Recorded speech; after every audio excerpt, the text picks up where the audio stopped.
Cuando yo hablo de deglución, hay de movimientos voluntarios y movimientos involuntarios. El movimiento voluntario es que tú te lleves a la boca la comida, el alimento. Ese movimiento voluntario tienes que hacerlo tú. De ahí empiezas a masticar y ese es un movimiento también voluntario. Y luego que pasa el alimento al esófago, ya todo es contenido completamente involuntario. ¿Ven?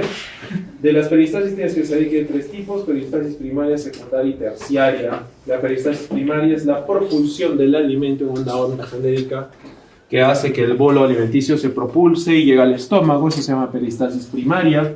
La peristalsis secundaria es una peristalsis por irritación, que es cuando se queda algún tipo de alimento ahí, el esófago se contrae enérgicamente y eso hace que se elimine. Y la terciaria es una onda netamente irritativa, ¿no? Por lo tanto no tiene movimiento, solamente tiene irritación del esófago. Si hay alguna alteración de cualquiera de estas, chicos, de cualquiera de estas, eso genera patología en el paciente. Entonces la alteración de la peristalsis primaria, secundaria y terciaria, nosotros la conocemos como una alteración de un mecanismo que se llama Chicago 4.0. ¿Ya? En gastroenterología hay muchas ciudades. Dentro de ellas está Chicago 4.0, que es lo que nos va a determinar a nosotros qué tipo de patología tiene nuestro paciente, de acuerdo a la cantidad o no alteración de este tipo de peristalsis que les estoy comentando. Bien, a ver, no sé si queda.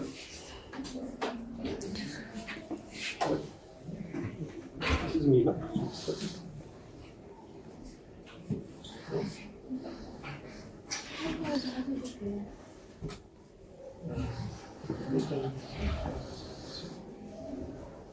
Sí, no hay uno.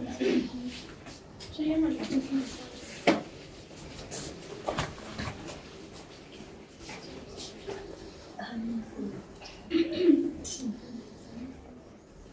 Bueno, seguimos. El bolo alimenticio entonces demora habitualmente de 0.5 a 1.5 segundos para que el alimento pase y cese la respiración. Ya la respiración debe cesar y en ese momento que cesa la respiración se cierra la epiglotis y al cerrar la epiglotis generamos esta cierre de la epiglotis y por lo tanto paso del bolo alimenticio.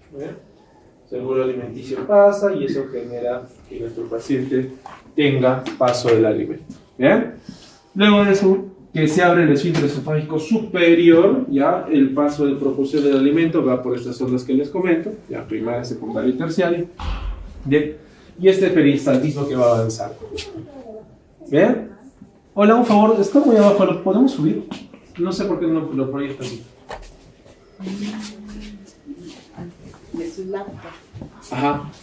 Y bueno, luego de eso que pasa la propulsión, que habitualmente dura de 5 a 7 segundos, después de esos 7 segundos ya podemos hacer el paso del alimento y eso se llama presentación de relajación del esfínter esofágico inferior. ¿Ya? O sea, con esto ustedes deben saber. A ver, ¿ahí mejor? No.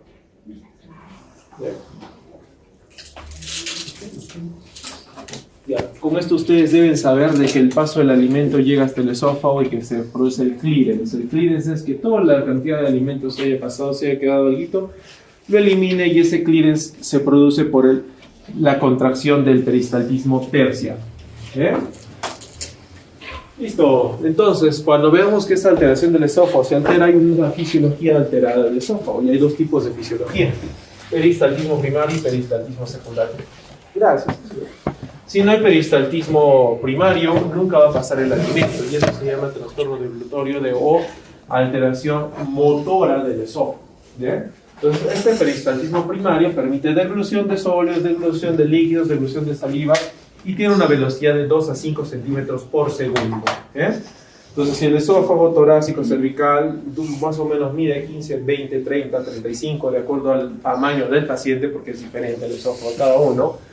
Si en promedio dura más o menos 30 centímetros, por eso es que la peristalsis demora 6 a 7 segundos, como vieron en la primera diapositiva.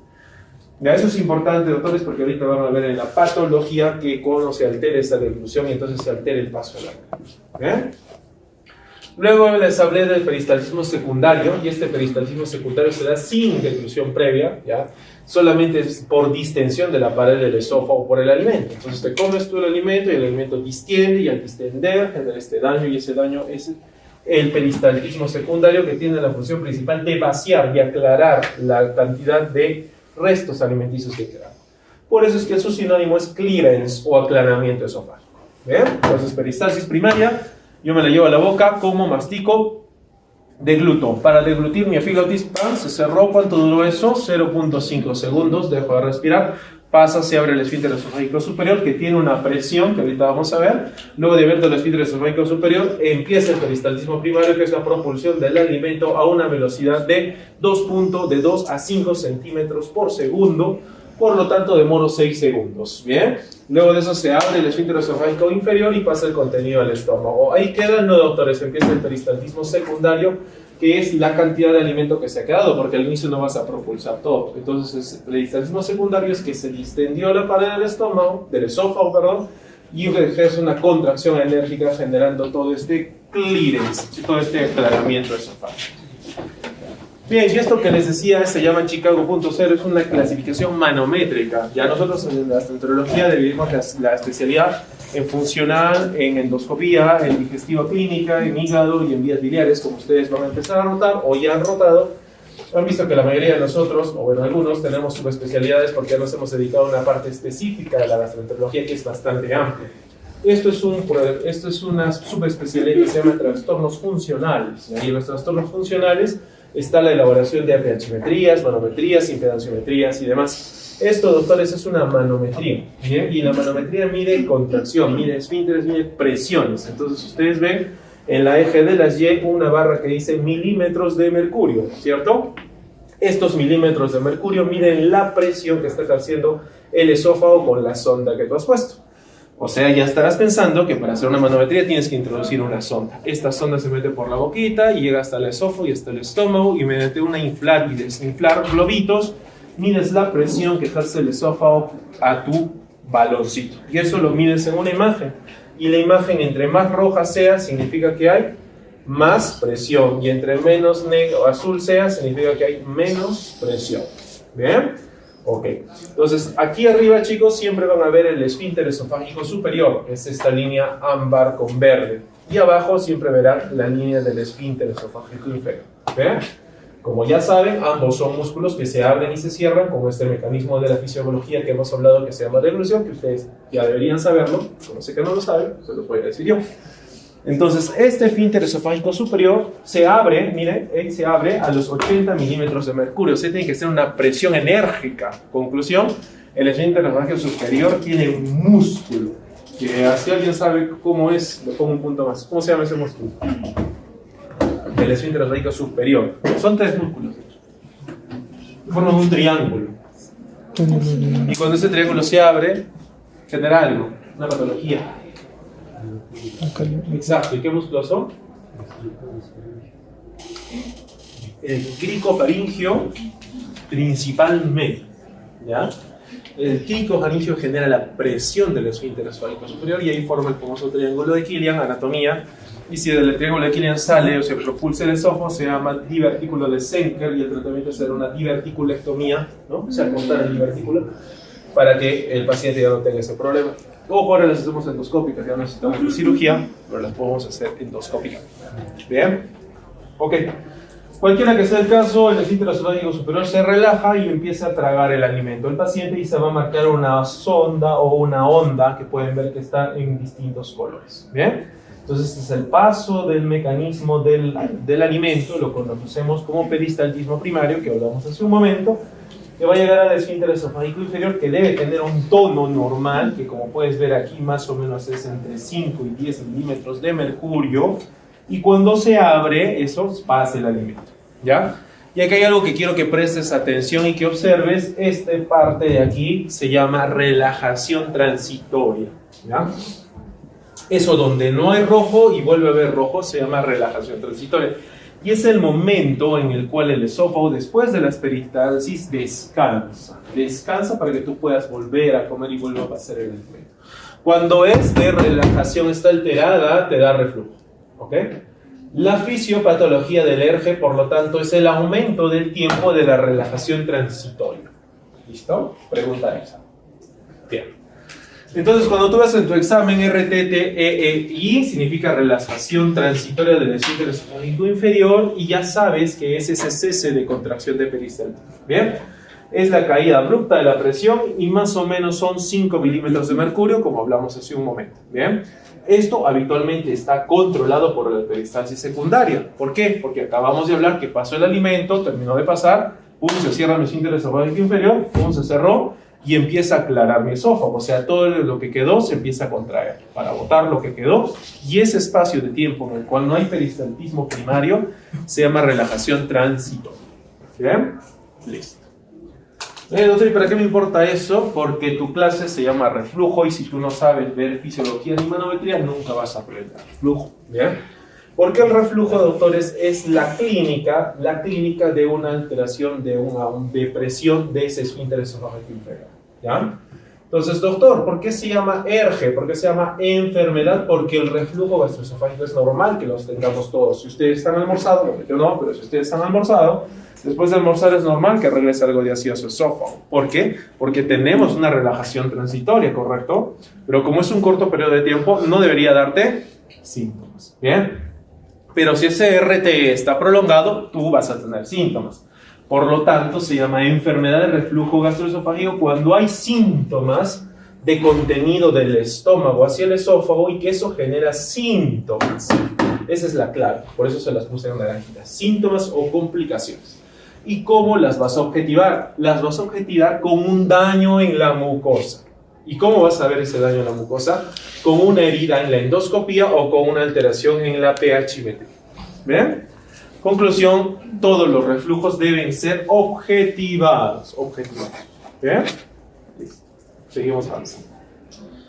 Entonces, la fisiopatología de este paciente con ERGE es que tiene una alteración de este problema de la relajación transitoria y del esfínter esofágico inferior. Entonces, es un mal funcionamiento de la unión esofagogástrica, ¿bien? Con una alteración de esta barrera antirreflujo.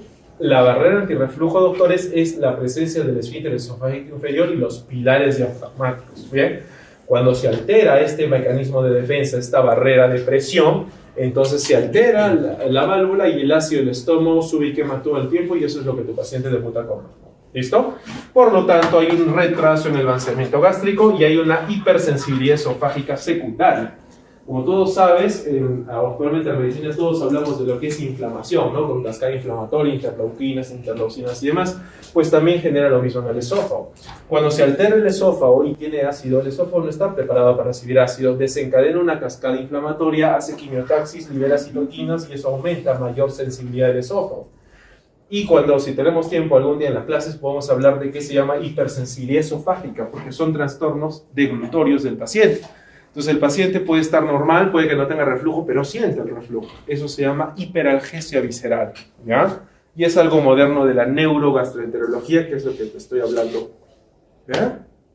Listo.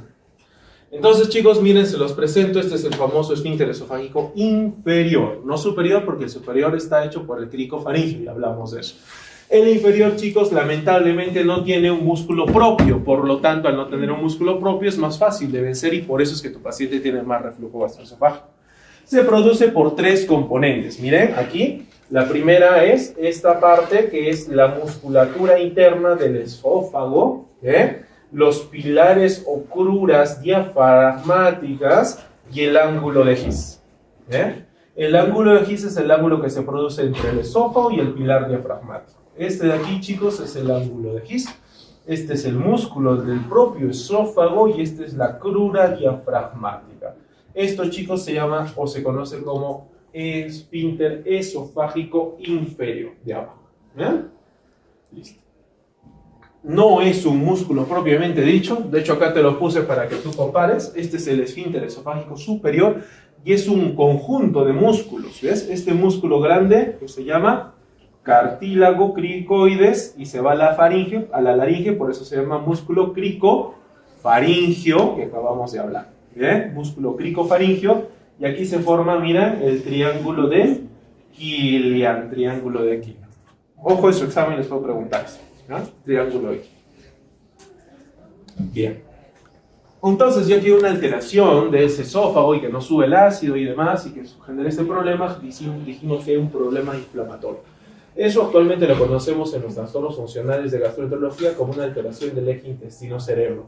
Actualmente sabemos que nuestro cerebro manda señales de inflamación, aumento de cortisol, aumento de noradrenalina. Todo eso genera que nuestro estómago, nuestro intestino y nuestro colon funcionen mal. Y ahí están los famosos trastornos funcionales que los gastroenterólogos los agrupamos en un nombre que se llama consenso Roma. ¿Qué número? 4. Consenso Roma 4. Ojo, el Roma 5 salió hace un año, solo dio unas pautas, por eso seguimos usando Roma 4. Este consenso Roma 4 te va a hablar de cualquier problema funcional que tengas de gastro, ¿ya? Esofagitis, por ejemplo, alteración de peristalsis alterada, hipersensibilidad esofágica, síndrome intestino irritable, bloating, dispepsia funcional, o sea, todo lo que es funcional lo vas a ver en esta guía Roma 4, que es de libre acceso y la puedes leer. ¿Bien? ¿Qué dice esa guía? Que habla del esófago, que hay una alteración de este famoso eje intestino-cerebro. Entonces, el esófago se altera la unión esofagogástrica. ¿Por qué? Por la RTEE, relajación transitoria, ¿no? Por una alteración de esa válvula, y eso hace que el esófago pierda su integridad de la mucosa.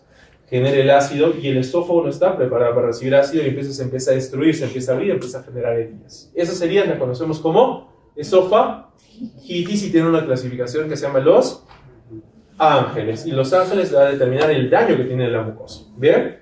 Listo. Entonces, ese daño en la mucosa, ese genera una sensibilidad central, hipervigilancia, y eso genera que este mecanismo genere un circuito sin ser, cerrado, sin término. Entonces, si yo quiero tratar ERGE, tendré que tratar la RTE, tendré que tratar el daño a la mucosa y también tendré que tratar la hipersensibilidad central. Si no, nunca curaré el reflujo. ¿Bien?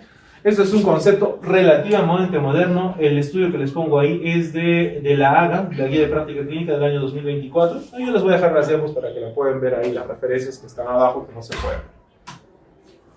Bien. Y sea cual fuese el problema, a tu paciente le va a dar clínica. Y la clínica de tu paciente es principalmente el síntoma cardinal que se llama pirosis. ¿Qué es la pirosis? La pirosis es la quemazón, el ardor, la agrura retroexterna, ¿sí? El paciente refiere que sube un ácido del estómago hacia el esófago y siento que me quema, doctor, me arde. Eso se llama pirosis, chicos. Y tiene una sensibilidad de 30 a 76 y una especificidad de 60 a 96. Si saben algo de bioestadística, sabrán que entonces no tiene buena sensibilidad, pero sí tiene buena especificidad, por lo tanto significa que si lo tiene, no hace diagnóstico de ERGE, pero si no lo tiene, probablemente no tenga ERGE, ¿ok? De aquí para adelante ustedes pueden ver que las pruebas que tengan alto valor de especificidad tienen alto valor predictivo negativo. ¿Qué significa eso? Que lo descarta, ¿bien? Pero no lo confirma, ¿bien? Entonces, que yo tenga pirosis, que no tenga pirosis, significa que no tengo reflujo. ¿Sí? Ese es el mensaje para casa. ¿Qué más puede sentir tu paciente? Regurgitación. ¿Qué es la regurgitación? Es la presencia del alimento del estómago hacia la boca y que tú lo tengas. Y de aquí que lo tengas la regurgitación, tienes dos caminos. O lo escupes, se llama rumiación. ¿Bien? O que te lo tragues, eso es propiamente regurgitación. ¿Bien? Entonces, rumiación, regurgitación y pirosis. ¿Bien? ¿Qué otro síntoma puede darte? Disfagia. Y ahí les puse alarma. Ojo, red flag, alarma. Significa que este paciente puede tener algún tipo de cáncer o algún tipo de trastorno motor del esófago. Por lo tanto, si su paciente tiene disfagia, ojo, cuidado, hay que hacerle más estudios. ¿Bien?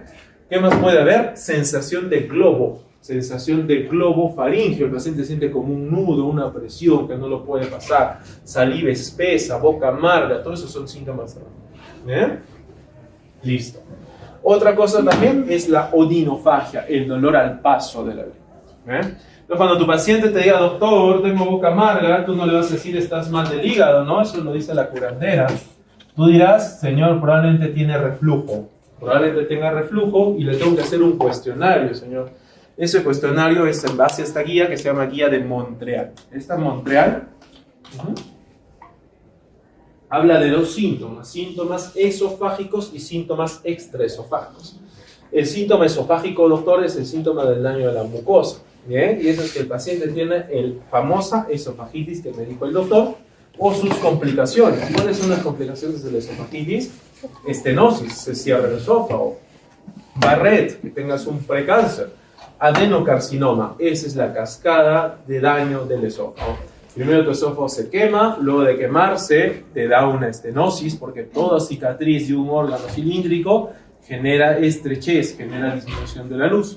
Por lo tanto, en gastroenterología, cualquier daño de un órgano tubular, sea esófago, sea intestino, sea colon, genera que se estenozca, que disminuya la luz, que disminuya el tamaño del órgano. ¿Bien? Eso se llama en el esófago estenosis péptica, y es una causa de disfagia. ¿Bien? También tienen esófago de Barrett, que es el daño, cambio normal de las células de esófago, células intestinales, producto de tanto tiempo de ácido, y luego de ahí te da un adenocarcinoma. Esa es la escala. ¿Bien? Pero por otro lado, también hay un síndrome que se llama síndrome de reflujo no erosivo, que ya es de especialidad, no les voy a exigir, pero con que lo conozcan, para mí es más que suficiente. ¿Bien? Luego vienen los síntomas extraesofágicos y hay asociaciones expuestas y asociaciones probadas, establecidas. Las que están establecidas, chicos, es la tos por reflujo, ese paciente que después de comer, eso es reflujo, ¿ya? Y nos pasa frecuentemente, a todos, ¿ya? Laringitis por reflujo, asma por reflujo, erosiones dentales por reflujo son causas establecidas. Y las propuestas, faringitis, sinusitis, fibrosis pulmonar y otitis media. Doctor, ¿puede llegar a dañar el oído medio? Sí. Son asociaciones propuestas de Monter. ¿Bien? Ok. Entonces, como puedes ver, tu paciente tiene harta clínica y de la clínica tenemos que ver el diagnóstico. ¿Cómo sale mi lágrima? ¿Cómo hacemos el diagnóstico? Entonces, el diagnóstico será primero clínico. Ustedes no necesitan hacer ninguna prueba endoscópica ni ninguna pH-metría para diagnosticar ERG. Basta con que le pregunten a su paciente. ¿Bien? Ese diagnóstico clínico se puede probar, porque recuerden que la definición de reflujo era evaluar objetivamente el daño. Entonces tienen que objetivarlo. ¿Cómo lo pueden ver? Con una pH-metría, con una manometría o con una endoscopia. ¿Bien? Listo. ¿Y cómo hago el diagnóstico, doctor? Con la clínica. Nada más le preguntan al paciente y hacen ese cuestionario que se llama GERD-Q.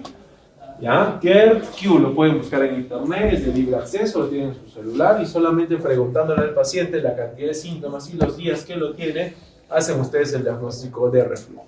¿Qué preguntas son? Mira, pirosis, o sea, sensación de ardor retroesternal. Señor, usted a la semana, ¿cuántos días tiene sensación de quedar en el esófago?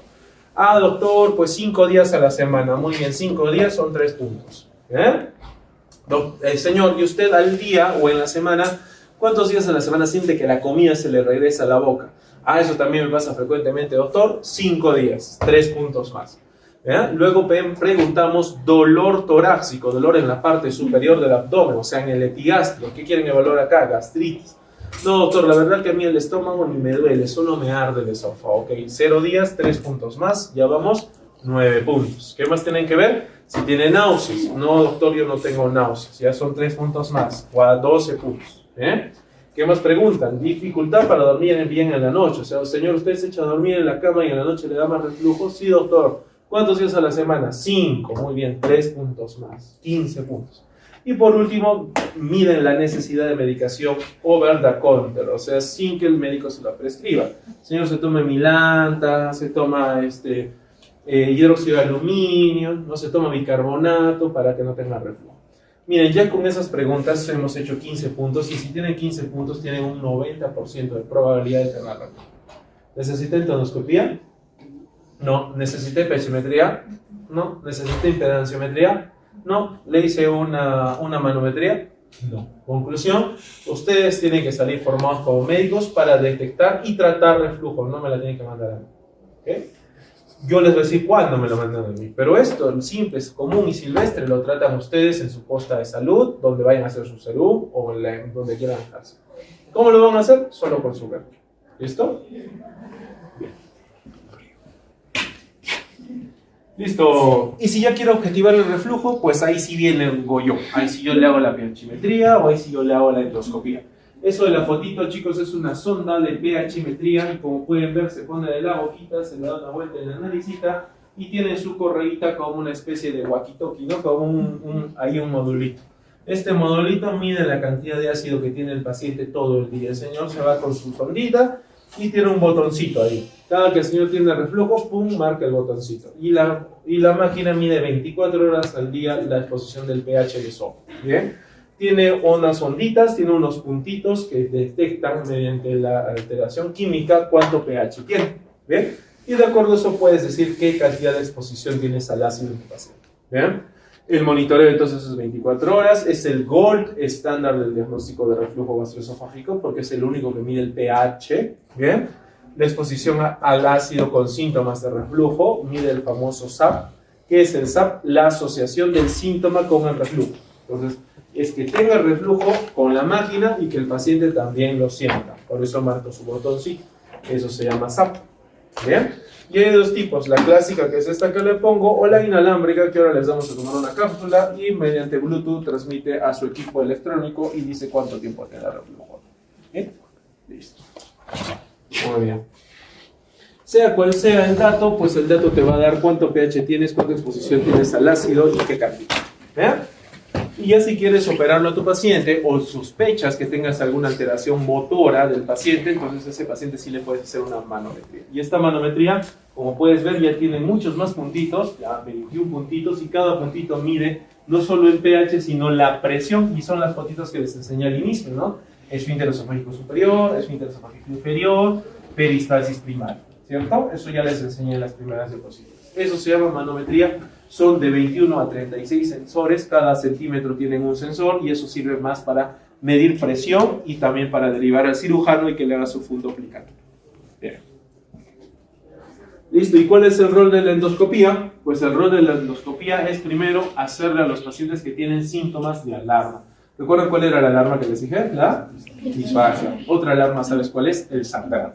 Que el paciente vomite sangre o que haga melenas, también es un síntoma de alarma. Otro síntoma de alarma es que pierda peso, que esté caquético, que tenga síndrome pleurocarencial. ¿Qué más? La ausencia de respuesta a IVP, que el paciente no responde a IVP, y aquí agregamos de uno, más de 45 años. Actualmente, doctores, según la guía MAPS-3, que es una guía de lesiones premalignas en el estómago y en el esófago, necesitamos hacer endoscopía y colonoscopía a todos los pacientes mayores de 45 años con o sin síntomas. ¿Bien? O sea, si tienen papás, tíos, hermanos que tienen más de 45 años y no se han hecho una endoscopía, deberían mandarlo porque detectamos más cáncer de esófago, estómago. ¿Listo? Entonces a esto se agrega 45 años por esta guía MAPS-3 que salió en el 2023. ¿Verdad? Listo. ¿Y qué dice que hay que hacer la endoscopía según la guía? Bueno, como pueden ver, yo hablo bastante de guías porque en gastroenterología, a diferencia de otras especialidades, todos lo tenemos parametrado en una guía. ¿Tienes guía de reflujo? La guía del consenso Lyon 2.0, está la guía mexicana, que es la que les estoy hablando. ¿Quieres ver intestino irritable? Hay una guía. ¿Quieres hablar de hepatitis? Hay otra guía. Todo tiene guías, de tal forma que lo que te enseño yo, o en Estados Unidos, o en China, o en Corea, o en cualquier lugar del mundo, es lo mismo, porque todos nos parametramos en lo mismo. Entonces, esa guía dice que para hacer una endoscopía debes suspender 4 semanas antes el IVP. De 2 a 4 semanas por lo menos. Si no la suspendes 2 semanas, no vas a ver nada en el esófago, porque ¿qué hace el IVP? Baja el ácido del estómago, ya no sube el ácido, ya no quema. ¿Y qué vas a objetivar en la endoscopía? Nada, lo vas a ver normal. No significa que no tenga reflujo, significa que está tomando bien su temperatura. ¿Ok? Entonces, para tú evaluar el daño de la mucosa, para tú evaluar la esofagitis, deberías suspender 2 a 4 semanas antes el inhibidor de bomba para que veas el daño de la mucosa. Primera cosa. Segunda cosa, permite la visualización directa de la mucosa del esófago y permite ver la clasificación de Los Ángeles con la esofagitis erosiva. Ahí les pongo el consenso Lyon 2.0 porque este consenso dijo que los pacientes que tenían esofagitis erosiva Los Ángeles A, o sea, heridas menores de 5 milímetros, tenían una alteración kappa, o sea, interobservador muy baja, o sea, lo que el doctor miraba y lo que yo miraba era diferente. Entonces, lo quitaron del consenso y a partir de ahora hablamos de esofagitis erosiva cuando es más de Los Ángeles B, B de beso. ¿Qué es eso de esofagitis erosiva? Miren ustedes aquí. Estas son fotitos de endoscopías nuestras y aquí podemos ver en estas esófagos cómo podemos ver las heridas abiertas que tienen en el esófago, ¿cierto? Entonces esta que ven ustedes aquí es una ulcerita, acá hay otra ulcerita, esa es una esofagitis erosiva, ¿bien? Entonces si se dan cuenta, si esta esofagitis erosiva se vuelve más grandecita, como en esta que mide más o menos ya más de 10 milímetros, cambia, y si ya no solo altera sino se pone mira más circunferencial, eso ya es otra categoría, Y si se quema todo el esófago, esa es otra categoría. Entonces de aquí es esofagitis Los Ángeles A. A porque la erosión mide 5 milímetros. A igual a 5 milímetros. Luego viene la B. La B es una esofagitis erosiva más de 5 milímetros. 10, 15, 20, lo que quieras, pero longitudinal. ¿Ok? Longitudinal. Luego viene Los Ángeles C. Y es circunferencial, pero ocupa menos del 75% de la circunferencia. Menos de 3/4 partes. Y luego vienen Los Ángeles D, donde ocupa todo el daño circunferencial de eso. Bien. De aquí B, C y D, diagnóstico de esofagitis erosiva. ¿Ya? Los Ángeles A, ya nunca más diagnóstico de esofagitis erosiva, según consenso Lyon 2.0. Genial. ¿De esto tienen alguna pregunta? Porque esto siempre pregunta. ¿Dudas? Ok. Otra cosa que tienen que ver cuando hagan prácticas de gastroenterología y preguntan a sus docentes es ver los parámetros o hitos en la endoscopía. Ustedes tienen que ver 3 cosas, chicos. La primera se llama unión escamocolumnar y esa está aquí, ¿no? Ustedes ven aquí cómo está el esófago, este epitelio asalmonado, color a salmón, viene hasta aquí y baja. Y de acá para allá es una mucosa más pálida, con estos que son vasos sanguíneos que se llaman vasos en empalizada.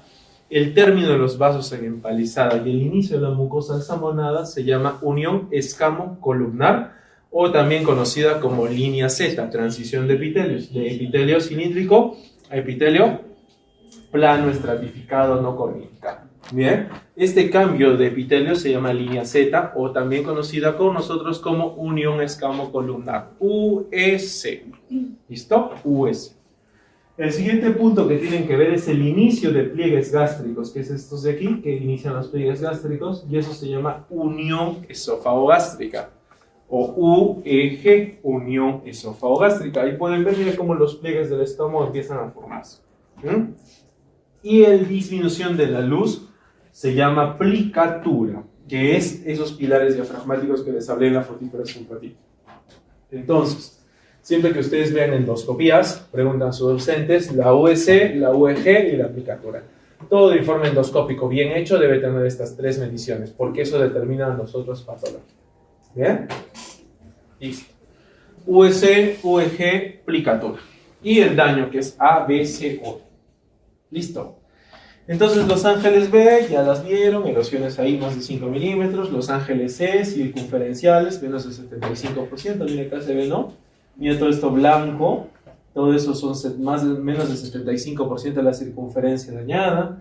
Y Los Ángeles D, que es todo el esófago quemado, todo completamente quemado. Y este paciente tiene barrera aquí, tiene barrera allá, tiene esófago de Barrett. ¿Bien? Si se dan cuenta, y ahora que hablo, si me alcanza el tiempo, un poquito de Barrett, verán como del epitelio de los otros que estaba acá chiquitito, ahora la línea Z está acá afuera, ¿no?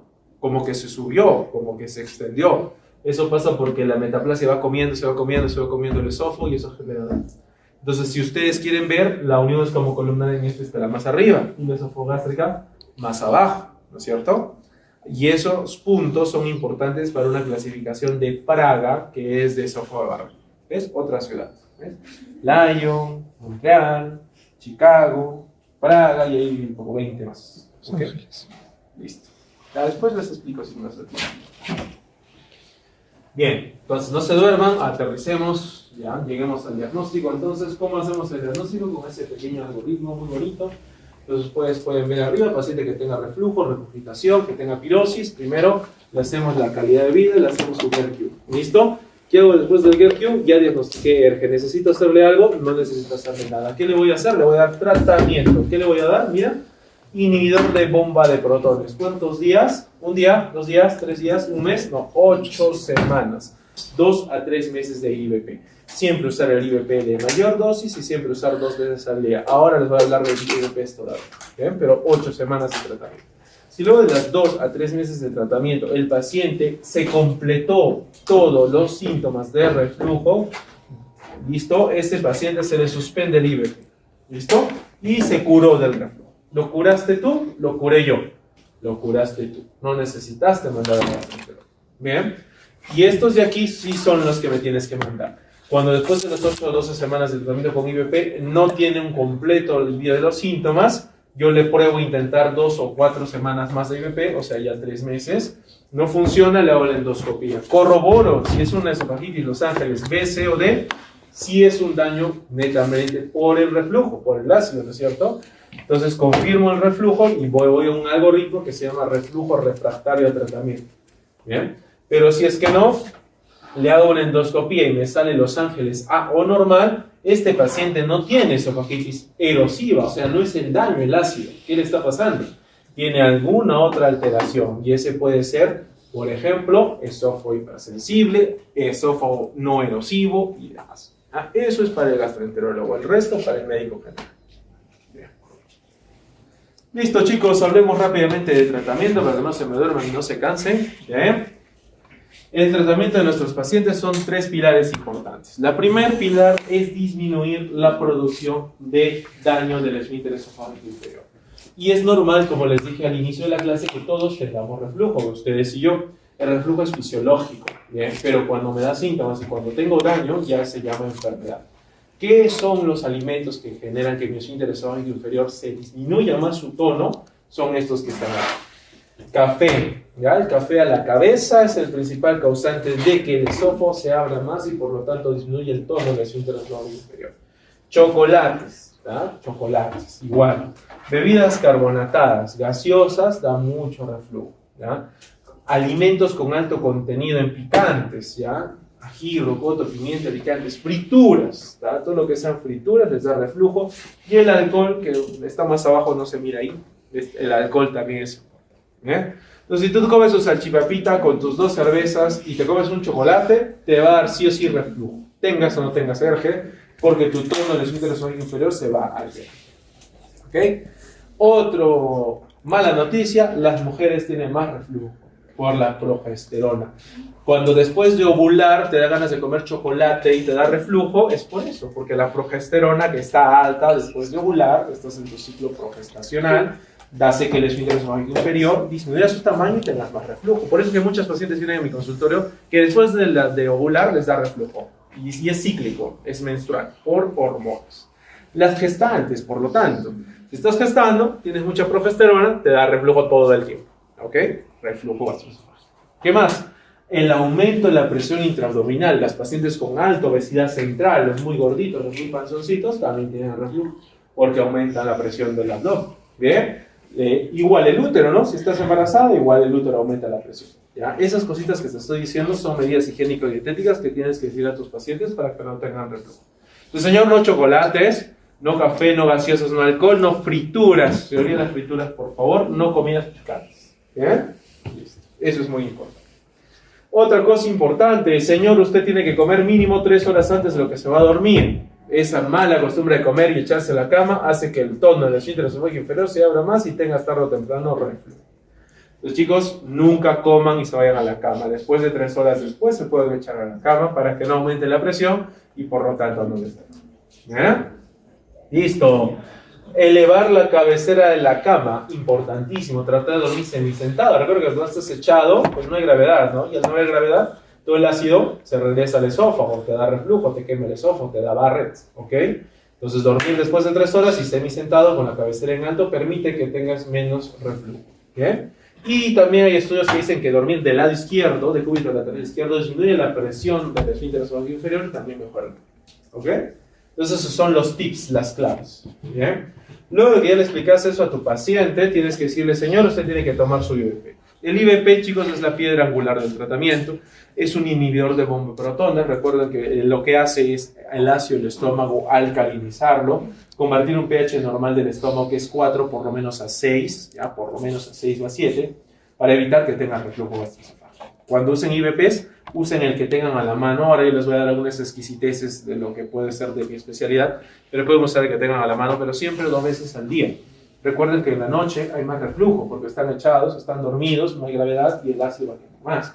Entonces siempre 2 veces al día, siempre 8 semanas, recuerden, del tratamiento. Dosis plena, 2 veces al día. ¿Bien? ¿Qué más? Importante para que el IVP se absorba, darle 1 hora antes de los alimentos. Recuerde que el inhibidor de bomba de protones activa funciona en la bomba de protones activa, ¿ya? Para que se active tu bomba de protones tiene que tener un estímulo, comer, ¿ya? Tú ahorita estás produciendo ácido, ¿ya? Si no almorzaste, probablemente estés produciendo más ácido. O sea, yo estoy produciendo más ácido que ustedes, que no he almorzado, ¿bien? Pero si después de comer, yo me voy a poner una cuchara a la boca, mis bombas de protones se van a poner como loquitas y van a producir alto ácido clorhídrico para que yo dijera mi comidita, ¿cierto?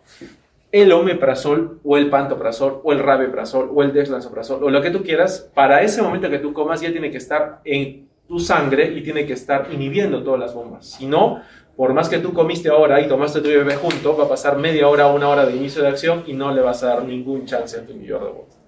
Conclusión, los inhibidores de bomba siempre se dan una hora antes de los alimentos y siempre 2 veces al día. ¿Bien?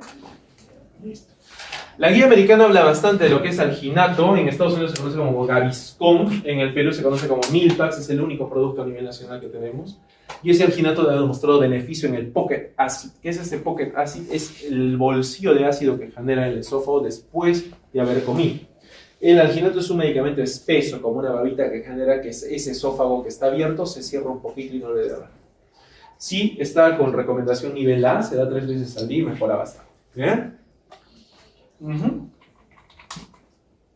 Y aquí les pongo algo para sacarlos de la ignorancia.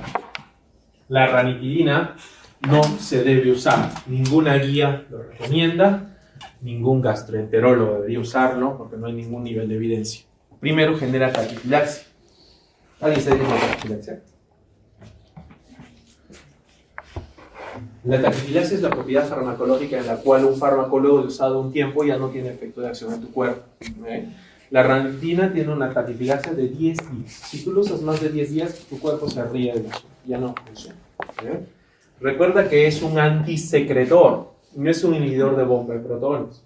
Por lo tanto, lo único que vas a hacer es secretar menos cantidad de ácido. ¿Pero cuánto tiempo lo puedes usar? Máximo 10 días. Si lo usas más, no sirve. Conclusión, ¿cuánto tiempo le tenías que dar de tratamiento al ERG? 8 semanas. ¿Servirá la ranitidina? Listo. Concepto farmacológico básico de ustedes en quinto, no ya no son de sexto, quinto sabe. Por lo tanto, un especialista no debería recetar. ¿Se puede recetar? Sí, si quieres, máximo 7 días y para uso nocturno. En la noche, pues el paciente tenga más secreción, lo puedes usar aquí. Si no, no lo uses. Progenéticos, preguntita, ¿servirá? Seguro que han visto algo en sus prácticas o van a ver que algún gastroenterólogo me tocó para mí. ¿Sirve?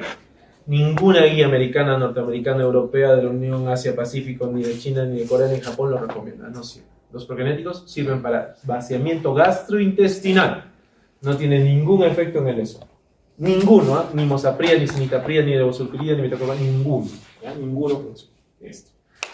Y el sucralfato solo en gestantes. Solo en gestantes. Bien. Ok, hablemos de IVPs. Entonces, la IVP, les dije, unas bombas activas, dosis adicional para dormir, liberación completa del fármaco en 4 semanas. El cambio de IVP debe ser si es que quiero estimular o no estimular el famoso citocromo P450, eso es su familia 12-19, que es donde actúa el omeprazol, el pantoprazol y demás. ¿Bien? Usar hasta el control de los síntomas o hasta curar todos los esofagitis de Los Ángeles B, C y D. ¿Bien? Listo. Y el NERD, tratamiento a demanda. El NERD es el de esofagitis no erosiva, por si acaso. ¿Bien? Listo. Este, doctores, es un metaanálisis del año 2000, a ver, ¿dónde está? 1998, ni siquiera ha llegado aquí. Bastante antiguo, más de 25 años, se demostró mediante esta gráfica de cajas y bigotes que los pacientes cuando se les da dosis divididas de omeprazol tienen mejor control de los síntomas que solo darles una vez al día. Entonces, mira, acá dices el IQR es el tiempo de reflujo, el tiempo de pH bajo, menos de 3, por ejemplo, ¿ya? ¿Ya? Y los pacientes con línea basal, o sea, todos los pacientes que tenían reflujo, 99% de ellos tenían IQR menos de 3, o sea, tenían reflujo. ¿Listo? Primero que nada.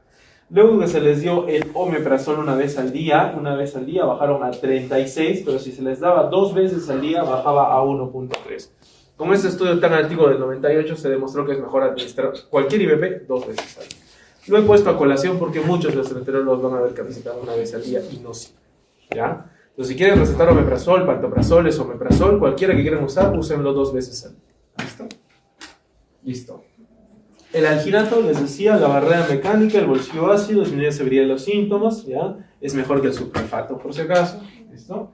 Y acá está el manejo de los ARA2 y síntomas nocturnos. Recuerden, la tatifilaxia y los profinéticos no tienen eficacia. Y el baclofeno puede funcionar para pacientes con esófago hipersensible, o sea, para neuromodulación, para este tipo de pacientes que les dije que los veo yo, ya para eso se les puede usar baclofeno. ¿Bien? El sistema de charlas a gastroenterólogos, no a ustedes, voy a pasarlo por eso. Bien.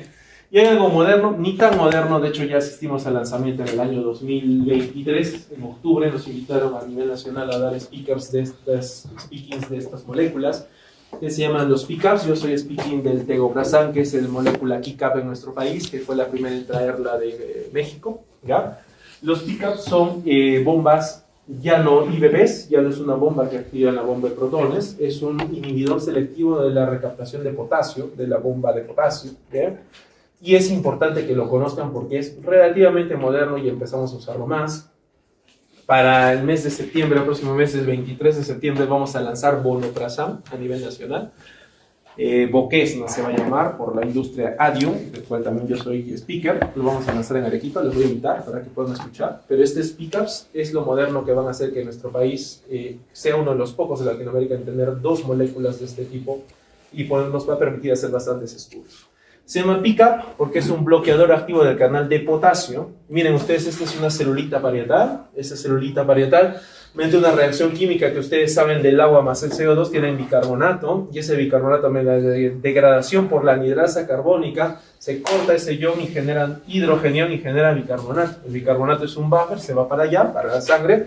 Pero el hidrogenión lo que va a hacer es, junto con esta famosa bomba donde actúa el IBP y un intercambio del potasio, salir el hidrógeno y el cloro se mete a la célula del parietal y se va directamente afuera. Cuando junto cloro con hidrógeno se forma el famoso ácido clorhídrico, ácido, por lo tanto, ese paciente puede tener ácido en su estómago y le puede dar reflujo. ¿Qué hace el IBP, chicos? Inhibe esta recaptación. Y al ya no haber potasio, ya no entra, ya no se recambia, por lo tanto ya no hay ácido clorhídrico. Va a seguir habiendo cloro, pero no ácido clorhídrico. Pero para eso, ¿qué tiene que pasar? Esta bomba tiene que estar activa, tiene que estar en ayuno, tiene que tener una hora antes del alimento, tomarlo 2 veces al día, todo lo que te he explicado hasta ahora, ¿cierto? ¿Qué pasa con el PICAP? Es un bloqueador de la recaptación del potasio. Entonces, el potasio ya no entra dentro de la célula parietal, ya no entra, y al no entrar no hay ningún tipo de recambio aniónico, por lo tanto, ya el paciente no tiene reflujo. ¿Necesita que tenga ayuno? No. ¿Necesita que se active la bomba? No. ¿Necesitas darle una hora antes del alimento?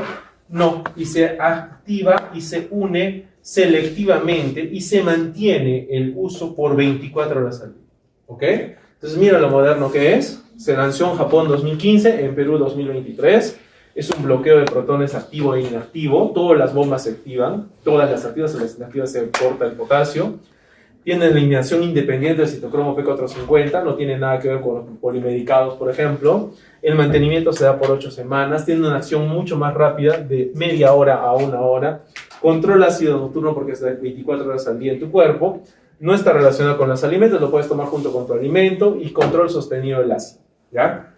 A mis pacientes que tienen una vida ajetreada, empresarios, abogados, fiscales que atiendo, les doy PICAP. ¿Por qué? Porque ellos no se van a acordar, toman 1 hora antes. Ellos hacen su vida y a la hora que se acuerdan se toman su PICAP. No pasa nada, funciona igual, no tienen síntomas y les va súper bien. ¿Ok? ¿Qué es lo único malo? El precio. Cada una está $12.50 más o menos. Cada una. Eso es lo único. ¿Ya? Pero como van a ver, el costo de la terapia médica es importante. Porque hay alta gama de IBPs, pero todos los tienes que usar 2 veces al día. Esomeprazol, $4.50 por ejemplo. Ya son 9 soles. Dexlansoprazol, 10 soles, 24 horas al día. Pantoprazol, Soltron, 5 soles. O sea, si tú te das cuenta, al final de tiempo es un costo de terapia médica increíble porque el reflujo es muy prevalente, muy incidente en nuestro país. La duración es alta, 3 meses por lo menos ya viste. Por lo tanto, hay que tener un medicamento adecuado para cada uno de los pacientes, manejo individualizado, que gaste poco y que le vaya bien. ¿Bien? Y eso es lo importante del IBP. Bien, y acá me voy a permitir hablar una palabra, 2 diapositivas de lo que es el uso crónico de IBP, porque es uno que todos los pacientes y los médicos generales nos preguntan. Doctor, pero el omeprazol le daña el riñón. Doctor, le va a dar demencia. Doctor, pero ¿qué va a pasar con sus pobres riñoncitos? Doctor, su sistema nervioso central. No, todo eso es falso, ¿ya? Y no me crean a mí, créanle en los estudios. Miren, Ese es un estudio del American Journal 2018, antiguito, donde decía los metaanálisis con los Hassel Radio y con los Odds Radio, o sea, hablaban de estudios casos y controles y estudios controlados a prospectivos, y determinaba cuál de esos generaba daño en nuestros pacientes, ¿ok? Son metaanálisis, nivel de evidencia 1. Mira, problemas cardiovasculares, ninguno. Eventos cardiovasculares en pacientes que tomaban clopidogrel, ninguno. Pacientes con daño renal, mira, 1.17, P no significativo. SIBO, tampoco. ¿Ya? Peritonitis arterial espontánea, tampoco. Neumonía, tampoco. O sea, todo eso no les da a los pacientes. Hay una sola cosa que sí les da cuando usan mucho IVP. Es infección entérica por Clostridium difficile. Cuando tus pacientes tienen mucho tiempo reflujo y toman mucho tiempo omeprazol, pueden hacer diarrea. Y esos son por Clostridium difficile porque hacen una alteración de su flora. Eso sí tiene un hazard ratio alto. Conclusión, doctores, los IVP son medicamentos seguros. Demencia, fractura, atrofia, cáncer, deficiencia de vitamina D12, ninguna demostraron ninguna tasa de efectividad. Por lo tanto, no hay riesgo de usarlos, son moléculas seguros y en estudios de 35 años no tienen ningún problema. Ahí les voy a dejar el link, también lo pueden revisar si quieren para que lo puedan ver. ¿Bien? Listo. Muy bien, chicos. Y acabamos de hablar del tratamiento quirúrgico. ¿A quiénes operamos? Operamos a los que respondan IVP. Primer consejo. Nunca operen a pacientes que no respondan IVP. Porque el IVP, ¿qué hace? Bajar el ácido del estómago. Y al bajar, ¿qué pasa? Ya no tiene reflujo. ¿Qué va a hacer la fundoplicatura? Lo mismo, voy a cerrar el hueco y ya no va a subir el ácido, ¿cierto? Conclusión, si el paciente no respondió al IVP, no tiene indicación de tratamiento químico. ¿Bien? Entonces, miren, ¿a quiénes operar? A pacientes con buena respuesta al IVP, dependiente a IVP y que tiene una calidad de vida aceptable. ¿Cuándo lo operamos? Cuando el paciente quiera informar los efectos colaterales nada más. Si el paciente tiene reflujo no erosivo, o sea, a pesar de que tiene pirosis, entro y en la endoscopía no veo nada de esofagitis, ese paciente tiene igual beneficio, o sea que no tiene indicación de cirugía. Síntomas con síntomas extraesofágicos, o sea que tengan laringitis, que tengan tos crónica, que tengan asma, en ellos la respuesta a la prueba terapéutica con un IVP. Si mejoraron con el IVP, son candidatos para cirugía. Si no, no los operen. ¿Bien? Listo. Preguntas de reflujo. Dudas, consultas. Entonces, ¿suspende el tratamiento si empiezan con enfermedades? Sí, se suspende 2 semanas, se les da rifaximin y probióticos y luego se les vuelve a empezar. La rifaximina es un antibiótico luminal, o sea, lo que hace es matar todos los bichos malos del colon, Clostridium dentro de ellos. También es el tratamiento gold estándar para síndrome intestinal irritable, fenómeno de diarrea, y también se usa para encefalopatía hepática. ¿Bien? Estos pacientes que tienen SIBO, por esta alteración de la flora, les damos rifaximina. Dosis 550 miligramos. Tiempo 10 días. Luego de eso barremos la flora mala y le damos probióticos. Y ese probiótico mejora que el paciente tenga síntomas y ya no tiene diarrea. Y continúa su IVP. Bien. Ok, chicos, vamos a hablar un poquito de trastornos motores del esófago. Súper rápido y vamos a acabar. ¿Ya? Trastornos motores del esófago no pueden ser explicados si ustedes no conocen disfagia. ¿Bien? Entonces, disfagia es alteración, fagos, tragar. Alteración para tragar, alteración para pasar el alimento. La disfagia, doctores, se da como una dificultad para deglutir. Y hay de 2 tipos: disfagia alta o orofaringia y disfagia baja. La disfagia alta es aquel paciente que se pone una boca de agua a la boca y lo regresa por la nariz. No lo puede ni tragar. El esfínter esofágico superior está así de cerrado. No vence la fuerza del esfínter esofágico superior. Por lo tanto, todo lo devuelve por la nariz, se tose, aspira y demás. ¿Bien? Siempre que piensen en una dificultad orofaringia, siempre piensen en problemas neurológicos. ¿Ok? Parkinson, esclerosis múltiple, esclerosis lateral amiotrófica, ACVs tronculares o DCVs tronculares, ¿ya? Todos esos problemas neurológicos que alteran la función deglutoria son causas de disfagia orofaringia. ¿Listo? Entonces, orofaringia igual a neurológico. Fin del asunto. Luego viene la disfagia baja, que es la dificultad después de deglutir. O sea, el señor sí se pone su boquita de agua, sí se la traga, pero ya cuando pasa, siente dolor. no traga, no puede pasar. Se pone una bocanada de papita, puré de papa y no puede pasar. Toma agüita para que pase. Eso es disfagia baja. Y la disfagia baja o disfagia esofágica, para que ustedes la tengan que ver, tienen que ver si es a sólidos o a líquidos, como dice aquí mi cuadro. Si es una disfagia líquidos, siempre pensar que es una disfagia por una enfermedad neuromuscular. ¿Sí? O sea, la orofaringe era neurológica, este es neuromuscular. O sea, una alteración de la placa mioentérica, el nervio al músculo. Esa alteración de la placa mioentérica, chicos, es una enfermedad neuromuscular. ¿Bien? Si esta disfagia sólidos o líquidos es intermitente, o sea, hay días que sí, hay días que no, y les da dolor torácico, hay que pensar en espasmo esofágico distal. El esófago se contraiga, ahorita van a ver cómo se ve en el esofagograma, pero se contrae y no pasa. Ojo, ¿cuál es la palabra clave aquí, chicos? Intermitente. ¿Bien? Intermitente. Pero si esa disfagia baja es continua, persistente, entonces tienen que ver dos cosas. Si tiene pirosis crónica, ¿qué era pirosis crónica? La sensación quemazón retroesternal. Ok, ¿qué pasaba cuando les tenía mucho reflujo? Se cerraba el esófago, ¿cierto? Entonces, paciente con pirosis crónica, con disfagia sólidos y líquidos continua, es una esclerodermia. Esclerodermia. ¿Qué es la esclerodermia? Ustedes se han hecho reumato, ¿no? ¿No? ¿No tenemos reumato? ¿Endocrino? Ok, bueno. La esclerodermia es una alteración de la placa muscular donde todo está como duro, adormecido, tiene la piel dura, la cara dura, marcador SCLC70 para hacer el diagnóstico. ¿Bien? Y esa esclerodermia hace que el esófago se convierta como un tubo, o sea, no tiene peristalismos como un tubo, el ácido sube y quema y eso le da a mi paciente reflujo crónico y por lo tanto le da a mi paciente disfagia. ¿Bien? Ok, pero si no tiene pirosis y tiene baja de peso y regurgita el alimento, hay que pensar en acalasia. ¿Bien? A, sin calas movimiento, sin movimiento. Es un esófago que no tiene movimiento, no se abre el esfínter esofágico inferior y está cerrado completamente. Ahorita vamos a ver fotos. ¿Bien? Ok, no se pierda, volvamos aquí. Disfagia. Cuando el paciente toma el agua y la regresa por la nariz, se llama disfagia alta, entonces es una alteración neurológica. ¿Bien? Si el paciente sí pasa el alimento y tiene que agregar agüita, se llama disfagia baja o esofágica, y si es esofágica tienen que pensar si es a sólidos y líquidos o solo sólidos. Si es sólidos o líquidos intermitente, eso es igual a espasmo esofágico difuso.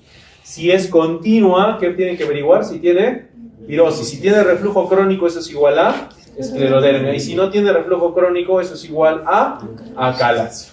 Fin, con que sepan eso, están súper. ¿Ok? Ahora vamos a las sólidos. A la disfagia sólidos, progresiva. O sea, doctora, yo primero comía mi bistec de 250 gramos, normal. A los 3 meses empecé a comer 100, luego ya no comía carne, comía puré, luego molido, luego licuado. Eso se llama disfagia sólidos progresiva. Si tiene más de 50 años y ha perdido peso, eso es un cáncer. ¿Ven? Porque el tumor ha ido creciendo y tapando el esófago. ¿Ven? Por otro lado, si el paciente tiene pirosis crónica, no ha perdido peso y es a sólidos, no a líquidos, a sólidos, eso es estenosis péptica. O sea, el paciente con mucho reflujo, sube el ácido, lo cerró, la cauterizó. ¿Ok? Bien. Y si es intermitente, acá abajo dice anillo esofágico inferior. Anillo de Chas. Nombre homónimo. Por lo tanto, preguntar. Chas. ¿Eh? Ok. Listo. Entonces, repasemos las sólidos, ¿vale? Disfagia, paciente que comía harto, luego come poquito. Disfagia sólidos, disfagia baja, continua, progresiva, más de 50 años, pérdida de peso, eso es igual a cáncer. Disfagia baja, paciente no pierde peso, ¿ya? Y el paciente tiene regurgitación, tiene pirosis crónica, eso es igual a estenosis péptica. Listo. Y si es intermitente, momentos sí, momentos no, anillo de Chas. Doctor, pero usted me dijo intermitente arriba. Sí, pero este es a Líquidos. ¿Y este está? Listo. Ya, de acá viene una pregunta. Sí o sí, ya, porque a mí me gusta eso. De acá viene un... Ya. Listo. Muy bien. Ok. Listo. Y entonces, para hablar de trastornos motores, me voy a volver a adentrar un poquito en la clasificación de Chicago 4.0, que es la clasificación manométrica que ustedes vieron al inicio en las primeras diapositivas que les mostré. Chicago 4.0 entonces nos hablaba de los trastornos deprimitorios. Y ahí está la famosa acalasia, que es una alteración de la unión esofágico-gástrica o esfínter esofágico inferior, trastorno de peristalsis, espasmo esofágico distal, peristalsis o contractilidad ausente, eso es un patrón de aperistalsis, por ejemplo, de la esclerodermia, los que tienen esófagos como tubos, ¿ya? Y también está el esófago hipercontráctil, ¿bien? Ahora vamos a ver cada uno de ellos, no se asusten. Entonces, vamos. Acalasia, dijimos A sin calas, movimiento. Sin movimiento es un esófago que se pone gordo, grueso, grande, pero abajo no se cierra, no se abre, por lo tanto se cierra en punta de lápiz o pico de pájaro, ¿no es cierto? ¿Ya? Entonces en el esofograma se ve aquí el esófago bastante delgadito, chiquitito, que no pasa el alimento. No se mueve, entonces miren, en Chicago no ven la ondita bonita, ¿no? Que veían así que bajaba, no se mueve. Es un esófago que no se mueve, y como no se mueve, el esfínter esofágico inferior jamás se abre. Y como no se abre, esto funciona como una bolsa, se va llenando, se va llenando, se va llenando, y el paciente regurgita, vomita. ¿Eh? Es un paciente joven, recuerden que es una disfagia a líquidos, ahí les puse líquidos, ¿no? El paciente no puede tolerar el líquido y eso es una disfagia de tipo acalasia, problema neuromuscular. Listo, acalasia, ¿aló? ¿Dígame? Tratamiento, chicos, tratamiento de la acalasia, este cortecito del esófago se llama, ¿cómo se llama? Miotomía de Heller. Muy bien, doctor. O sea, se corta el esfínter esofágico inferior y se hace una fundoplicatura. Miren, este es el estómago que está abrazando el esófago, ¿cierto?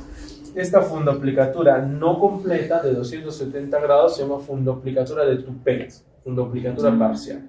Entonces, el tratamiento, miotomía de Heller más fundoplicatura. Ojo, ahora hacemos POEM.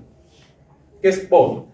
Peroral en esfínterotomía, miotomiplastia. O sea, es una mioplastía del esfínter esofágico inferior peroral, o sea, por endoscopía.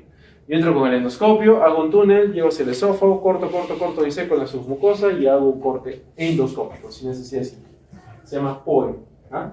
Y ese POEM se puede hacer por la submucosa. Eso también es, yo creo, de especialidad. No creo que necesita que se acuerden, pero por síntomas, por cultura general, sepan que existe una técnica endoscópica que se llama POEM. ¿Bien? Entonces, miren, chicos. Acalasia, ¿cómo la voy a tratar? Con bajo riesgo quirúrgico, alto riesgo quirúrgico. Si es alto riesgo quirúrgico, le voy a plantear hacerle tratamiento farmacológico. ¿Con qué? Inhibidores de canales de calcio. ¿Ya? Por ejemplo, ¿qué fármaco es un bloqueador o inhibidor de canal de calcio? Que se usa para anginas. Amlodipino. El amlodipino es un bloqueador de canal de calcio. ¿Qué más? Pepino. Nimodipino, amlodipino. ¿Qué más? ¿Qué más pueden usar? Uno que relaja la musculatura lisa de las coronarias. Y los nitratos. Dinitrato isosorbide, por ejemplo. A esos pacientes que tienen espasmos, que tienen mucho dolor, les podemos dar isorbide. ¿Bien? Ok. O también podemos hacerle toxina botulínica. Entro con la endoscopía y le ingreso toxina botulínica y el paciente se cura también de eso. ¿Bien? Si tienen bajo riesgo quirúrgico, podemos hacerle, según la preferencia del paciente, miotomía de Heller, POEM, aquí les decía, el POEM o la dilatación neumática. Entro con un balón, lo dilato y lo rompo las fibras y al romper las fibras el paciente puede comer. ¿Bien? Listo. Seguimos avanzando. Otro trastorno motor, espasmo esofágico difuso. Entonces, en este espasmo, ustedes ven el esófago como un sacacorchos, ¿no? Así dobladito, ¿ya? Ese es un espasmo doloroso retroesternal de alta intensidad. Imagen en sacacorchos o tirabuzón. Y aquí mira cómo se mira en Chicago, mira. Una onda muy alta. Y aquí en lugar de ser longitudinal, se amplía, porque se amplía el tiempo de contracción. Entonces se contrae muy fuerte y se contrae mucho tiempo. Y al contraerse así, no permite el paso del alimento y se queda atracado ahí, y eso genera espasmo esofágico difuso. ¿Bien? Listo. ¿Cómo es el resumen entonces? Aquí lo vamos a leer juntos. ¿Bien? Acalasia, espasmo esofágico difuso, peristalsis ausente o esófago hipercontráctil. ¿Bien? Entonces, acalasia, la relajación es incompleta, el esfínter esofágico inferior está cerrado. En el espasmo se relaja adecuadamente, en la deglución no hay ningún problema. En la peristalsis inadecuada hay relajación adecuada, no hay ningún problema. Y en el esófago hipercontráctil hay buena relajación. Conclusión, la relajación del esfínter esofágico inferior está bien en todas, excepto en la acalasia. En la acalasia es la única de la cual el esfínter esofágico inferior no se abre. ¿Bien? Vamos con la siguiente. Presión basal del esfínter esofágico inferior. La presión basal está aumentada o normal en la acalasia. El problema no es que tenga una presión alterada, el problema es que no se puede regular. Cuando aumenta, ¿en cuál es? En el espasmo esofágico distal. Se cierra y al cerrarse, eso aumenta la presión. Entonces, presión basal aumentada en espasmo esofágico distal. Y disminuida en la peristalsis ausente. Como no hay peristaltismo, el esófago está abierto completamente como un tubo, dijimos. Por ejemplo, el escleroderma, ¿cierto? Ya está. Y el cuerpo esofágico durante la deglución, en la acalasia no hay peristaltismo. Recuerden, se ve blanquita en Chicago. ¿Sí? ¿Se acuerdan, no? Pero lo voy a regresar. Y en el Chicago no se ve nada, miren. No hay peristaltismo, está oscuro. No se contrae, no se mueve el esófago. ¿Bien? Esa es acalasia, sin movimiento. ¿Recuerden? ¿Bien? Entonces, aperistalsis. ¿Bien? Espasmo esofágico distal, múltiples contracciones. Se contrae, se contrae, se contrae, se contrae. Eso es la imagen de sacacorcho. Peristalsis, contractilidad ausente, debilidad de la contracción. Y en el esófago hipercontráctil también múltiples contracciones de gran amplitud. Entonces, ¿cómo diferencia esófago hipercontráctil de espasmo esofágico distal? Por la presión basal. ¿Bien? La presión basal del esfínter esofágico inferior aumentada es un espasmo esofágico difuso, mientras que en el otro está normal. Bien, ojo para su examen. Esa es la única diferencia entre los dos. Bien. Y dos palabras para irnos a la casa. Hablemos de cáncer de esófago. ¿Bien? El cáncer de esófago, chicos, es una cascada, como dijimos hace un momento, de daño, ¿no? Entonces, el esófago no está preparado para recibir ácido. El ácido del estómago sube al esófago, genera esofagitis. Esa esofagitis hace que mi paciente tenga Barrett. Y ese Barrett hace que mi paciente tenga adenocarcinoma. Bien, entonces el adenocarcinoma es la continuación del esófago de Barrett y del reflujo gastroesofágico. Bien, eso es importante. Ojo, el tabaco lo empeora porque el tabaco, el alcohol y demás da más reflujo, por lo tanto lo va a empeorar con mucha ciencia. Bien. La obesidad lo empeora, ¿por qué? Porque aumenta el esfínter esofágico inferior, aumenta la presión, eso ya lo saben. Y también importante que hay una alteración en el P53, ¿ya? Eso está genéticamente alterado en el adenocarcinoma. Ojo, tener cuidado en quiénes, en varones y en caucas. ¿Ve? Si es cierto que las mujeres tienen más reflujo, el varón cuando tiene reflujo le da más cáncer. ¿Ya? Entonces, cuando el varón tiene reflujo, le da más cáncer. Entonces, ¿en quiénes tienen que hacer screening de adenocarcinoma? Varones, más de 45 años, gorditos, obesos, que fumen. Ya, esos tienen sí o sí reflujo y tendencia a cáncer. ¿Ven? Mientras que por el otro lado está el cáncer epidermoide de esófago. Okay, el cáncer epidermoide es una alteración de la propia célula ya poliestratificada, o sea, no tiene nada que ver con un cambio de epitelios, por lo tanto no tiene nada que ver con un reflujo. Es un cambio propio de la célula y se da por tabaco y alcohol. Y si lo juntas, si fumas y tomas, aumentas el cáncer epidermoide, el riesgo. ¿Ya? O sea, solo tomar te da un riesgo de 1.5 de HR, pero si tú fumas y tomas, aumentas a 3. ¿Ya? Duplicas el riesgo. ¿Bien? ¿Qué más? En pobreza, porque son pacientes que tienen mucho tiempo de alcohol, de tabaco. Hay lesiones premalignas que lo pueden generar. La acalasia, por ejemplo, como se queda todo el ácido y toda la comida dentro del esófago y no avanza, genera daño en las células.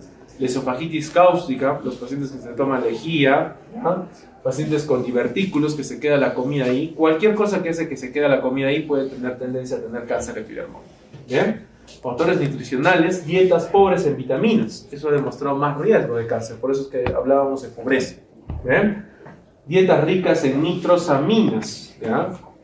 Embutidos, sopitas químicas, ¿no? Sopitas de supermercado, muy saladas, muy condimentadas, nitrosaminas, por eso es que es muy frecuente en Japón, ¿no? En Japón, en China, en Asia, ¿ok? ¿Qué más? Consumo de alimentos calientes. El comer la comida muy caliente hace que dañe el epitelio del esófago y le dé riesgo. Consumo de taninos. Cuando leo taninos, vino, ¿no? Vino, bebidas alcohólicas. Y hay asociaciones nosológicas importantes. La tilosis. ¿Qué es la tilosis? Tilosis. La coloración. Tilosis, ¿qué es? De palmas y plantas, ¿no? Tilosis, la lengua también se puede manchar. El síndrome Plummer-Vinson, ¿qué es Plummer-Vinson? Anemia más anillo esofágico de Chasky tipo A. ¿Okay? ¿Qué más? Cáncer de cabeza y cuello, cáncer de mama y es más frecuente en varones y raza afroamericana. ¿Okay? Conclusión, les da más cáncer esofágico al hombre. ¿Okay? Bien, ese cuadrito se lo tienen que aprender. Ok.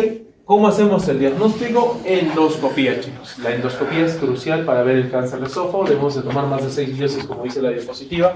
Importante, si hay disminución de la luz, o sea, si hay disfagia, recuerda que es una indicación clave porque es síntoma de alarma. El cepillado no está indicado solo cuando no se puede hacer biopsias. Habitualmente tomamos biopsias y con eso llegamos a hacer el diagnóstico.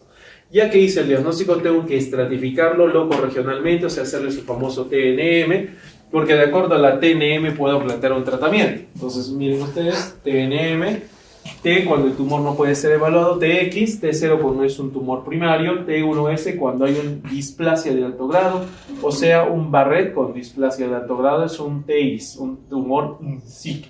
¿Bien? Si ese tumor in situ, chicos, ya invadió la lámina propia, o la capa muscular de la mucosa, o la submucosa, ya no es un TIS, es un T1. ¿Por qué es importante esto? Porque los pacientes con displasia de alto grado pueden ser beneficiados de mucosectomías. Yo agarro la lesión de la mucosa alterada, la lazo con un asa caliente y la corto endoscópicamente. Luego de eso le paso radiofrecuencia, radioablación, con unos balones que se llaman BARX, B-A-R-X, que mediante unos anillos de cobre hacen una radioablación. Yo lo conecto a la corriente eléctrica, piso, y cuando piso emite una corriente y quemo y cauterizo eso. Ese tratamiento que les estoy hablando de radiofrecuencia o radioablación se puede dar hasta el TIS, o sea, el tumor in situ. Si ya avanzó al T1, ya no hay nadie que lo salva, va a cirugía. ¿Ok? Por eso es importante. ¿Bien? Y de la T1 dividen en T1A y T1B. La T1B es que ya invadió la submucosa. Y ahí el tratamiento ya ni siquiera es quirúrgico, es paliativo o radiación y luego se aumenta el tratamiento. Ahorita vamos a ver eso. ¿Bien? T2 cuando llegan a la capa muscular, T3 invade la adventicia y T4 invade otras estructuras. Como es de memoria, se lo tienen que aprender, caballeros. ¿Bien? Luego viene el N, que son los ganglios, ¿ya? Si no hay metástasis, N0, si hay 1, 2, N1, si hay 2, de 3 a 6, si hay 3, 7 a más, ¿ya? Si les pregunto algo en el examen, va a ser el T, el N no les voy a preguntar, ¿ya? Eso lo pueden. El M si hay o no hay metástasis, y el grado, que es el G, bien diferenciado, moderadamente diferenciado o pobremente diferenciado. ¿Bien? Doctor, ¿por qué es importante eso? Porque de acuerdo a eso vamos a resecar o ya no vamos a resecar. ¿Bien? Si es TIS, resección endoscópica, como les dije, mucosectomía, radiofrecuencia. Si es T1B, es faguectomía, o sea, ya no solo es cirugía de quitar el tumor, sino se les quita todo el esófago, completo, todito. Se les transpone estómago o se pone una prótesis. ¿Ok? T3, T4, neoadyuvancia con quimocirugía y radio, y después recién se plantea cirugía. Si no, tal vez ya ni sexo. Entonces, hasta el T2 se puede hacer curación. Después ya solamente es neoadyuvancia. ¿Ok? Si tiene invadido un ganglio, ya fue radioquimio, y si tiene metástasis, completamente paliativo. Conclusión, es un cáncer que cuando llega a dar, da muchos síntomas, porque el paciente no puede comer, se estenosa, se atraganta, le tiene que quitar todo el esófago, alta morbimortalidad.